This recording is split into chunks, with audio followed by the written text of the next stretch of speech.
Why do we keep chasing the Archons for answers when the one character who knows everything is literally begging to tell us the truth? We thought the gods were the key to understanding Teyvat, but hidden in the shadows, drinking tea, and rewriting the laws of reality, there is a group of women who know more than the 7 combined, the Hexen Circle.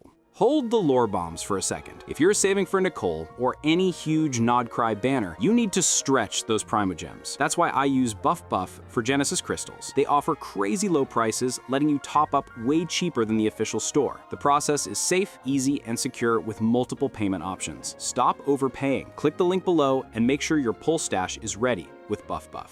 And among them, there is one entity who might just be the most important character in the entire game. She isn't a god, she isn't a human. She is a survivor of a race that was supposed to be extinct thousands of years ago. You know her as the mysterious voice in your head at the end of the Sumeru Archon quest. You know her as the one who spoke to us in Fontaine. Her code name is N, her name is Nicole Reen. But what if I told you that Nicole isn't just a powerful witch? What if I told you that she is a literal angel created by the heavenly principles, a survivor of the apocalypse that created the Sealies, and, most importantly, the biggest yapper in Teyvat's history? Today, we are going to expose the truth about Nicole. We are going to break down the terrifying lore that connects her to Skirk and the Abyss, explain why she is physically mute, and discuss why she is infinitely more useful to the Traveler than any Archon we have ever met so far. Welcome to the silence of the prophetess. Let's start with what we thought we knew. For the longest time, Nicole was just a ghost story. She was the voice that broke the fourth wall. Remember the end of the inversion of Genesis when Scaramouche tried to erase himself from Irminsul and reality started to shift? Who was there to guide us? Who was the only one capable of speaking directly into our minds to make sure we didn't lose our grip on the truth? It wasn't Nahida, it was Nicole.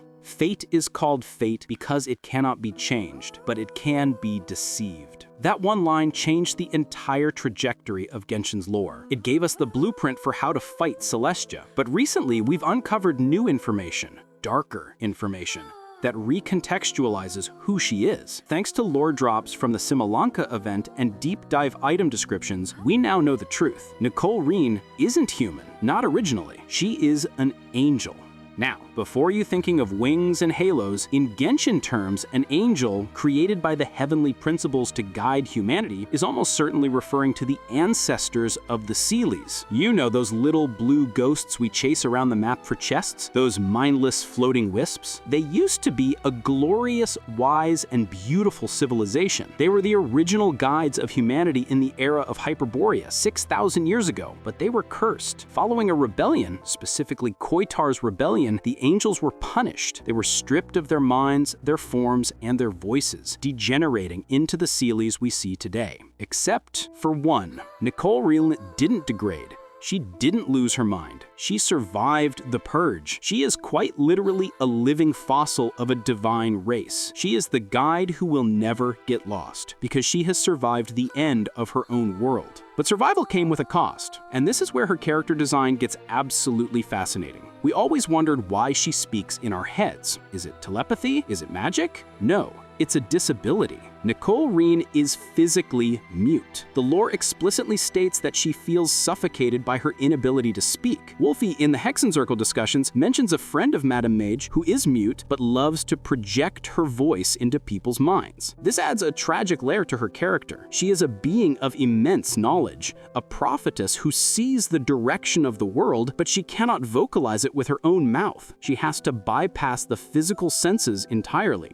And it gets funnier. Her handwriting? Absolute trash. It's canon that Nicole has messy handwriting because she lacks practice. She is a divine being who can rewrite fate, but she writes like a doctor in a hurry. It's these humanizing flaws that make the Hexen Circle so much more interesting than the stiff, formal Archons. But the most chilling piece of lore comes from Skirk, you know, the master of child, the woman who lives in the abyss and treats narwhal whales like pets. Skirk met Nicole, and Skirk says that Nicole witnessed the self-destruction of her own species. Let that sink in. Nicole watched her entire race devolve into mindless ghosts. She watched her civilization crumble. Skirk, being the socially awkward abyss warrior she is, actually considered asking Nicole, hey, how did it feel to watch your species die and turn into a human, but decided against it because, well, that's a rude question. Instead, Skirk left her alone to work on her sculptures. Yes, Nicole is a sculptor. She shapes clay and stone, perhaps trying to recreate the beauty of the civilization she lost. Now, you might expect someone with this tragic backstory to be dark, brooding, and silent. You might expect her to be like Daneslave, mysterious and depressing. But this is where Hoyoverse subverts our expectations in the best way possible. Nicole Reen used to be the biggest yapper in Teyvat. While she is physically mute, we recently discovered that she projects so much unfiltered information telepathically that she would set her own head buzzing and give herself a migraine. This habit of constantly guiding people hasn't changed, and this is why Alice, yes, Klee's mom, the agent of chaos herself, had to intervene. Alice told Nicole, look, you need to chill, speak more steadily, act mysterious, be noble. So, the mysterious prophetess persona, the slow, deliberate way she speaks, that's all an act. That is masking. Deep down, Nicole is a nerd who wants to info dump the entire history of the world onto anyone who will listen. She is the anti-gatekeeper. Think about how refreshing that is. We have spent years begging Venti to tell us about Conria, and he plays the liar and dodges the question. We ask Zhongli about his contract with the Tsaritsa, and he says, sorry, NDA. We ask E about the heavenly principles, and she just wants to eat sweets. The Archons are hoarders of secrets. They are bound by fear, contracts, or erosion. Nicole? She wants to tell you. She is desperate to tell you. She is the guide, and a guide's job is to give directions. If she becomes playable, and she better become playable, her voice lines are going to be insane. I genuinely believe that if Hoyoverse captures her personality correctly, her character demo shouldn't be a montage of fighting. It should be a 45-minute TED Talk where she sits in a chair and explains the entirety of the timeline from the primordial one to the present day, while Alice tries to drag her off stage. This brings up a major narrative shift we are seeing in 2025 and 2026. The story is pivoting away from the Archons and towards the witches. Why? Because the Archons are part of the system. They are employees of Celestia, even if they are rebellious employees. They have rules. The Hexen Circle operates outside the system. They explore the Irminsul. They mess with boundaries. They hold tea parties while the world burns. Nicole's willingness to share information makes her a narrative weapon. Why bother interrogating a statue in Mondstadt when you can just wait for Nicole to hijack your brainwaves? The community has noticed this contrast. Venti and Zhongli are gaslight, gatekeep, girlbossing us. Nicole is just girlbossing. There is a valid argument that hearing history from Nicole is different than hearing it from Zhongli. Zhongli was there. He offers the emotional perspective of someone who lost friends in the war. History has a facts component and a feelings. Nicole gives us the facts. She is the wiki editor of Teyvat. Zhongli gives us the feelings. He is the memoirist. We need both. But right now, in the endgame, I am tired of feelings. I want answers, and Nicole is the only one offering them for free.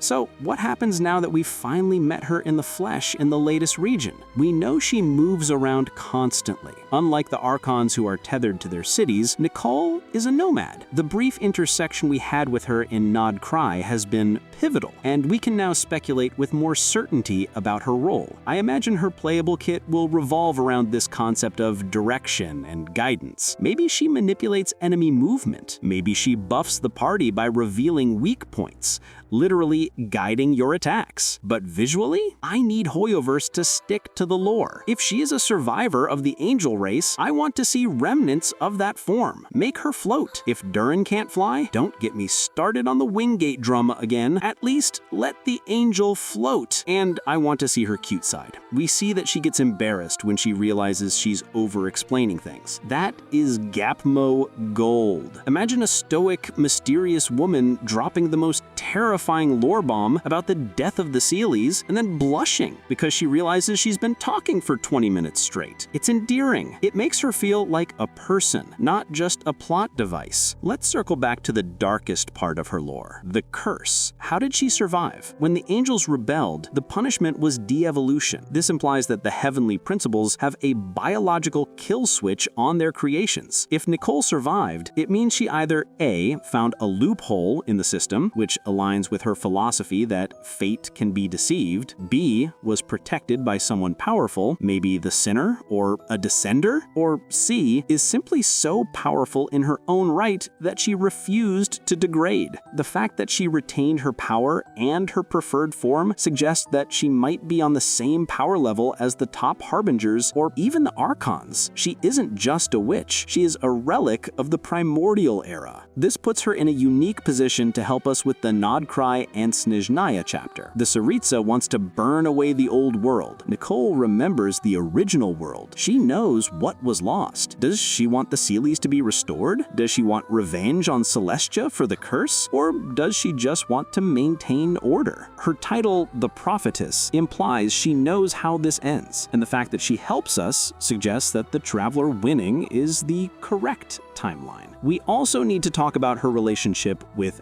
Alice. Alice and Nicole seem to be the dynamic duo of the Hexen Circle. Alice is the adventurer, the destroyer, the loud one. Nicole is the guide, the stabilizer, the quiet one. But it's Alice who taught Nicole how to mask. This implies a deep friendship. It's funny to think about. Alice, who creates explosives and destroys mountains, telling someone else to act normal. If we ever get an event where Alice and Nicole are on screen together, the dialogue is going to be legendary. Alice creating chaos and Nicole frantically trying to explain the metaphysical consequences of that chaos to the Traveler while pretending to be calm. It's the comedy routine Teyvat deserves. To wrap this up, Nicole Rain is not just an NPC voice. She is the key to the entire lore of Genshin Impact. She connects the Seelies to the present. She connects the abyss to the surface. She connects the player to the narrative. She is a mute angel who loves to talk, a prophetess with bad handwriting, a survivor of the apocalypse who spends her free time sculpting clay. Hoyoverse has cooked up one of the most contradictory, fascinating, and lovable characters in the game's history. When her banner drops, I don't care if she heals the enemy, I don't care if she does 0 damage, I am pulling for the lore. I am pulling for the only woman in Teyvat who is willing to sit me down and explain what the hell is actually going on with the false sky. But what about you? Does the idea of a lore dump character excite you, or do you prefer the mystery of Zhongli? Do you think Nicole is hiding a darker agenda? And seriously, how long would you listen to her TED Talk before pressing the skip button? Be honest, let me know your theories in the comments below. And if you want to be the guide who never gets lost in the world of gacha, make sure to subscribe and hit that notification bell. We have a lot of history to uncover before the end. Thanks for watching, and I'll see you in the next one.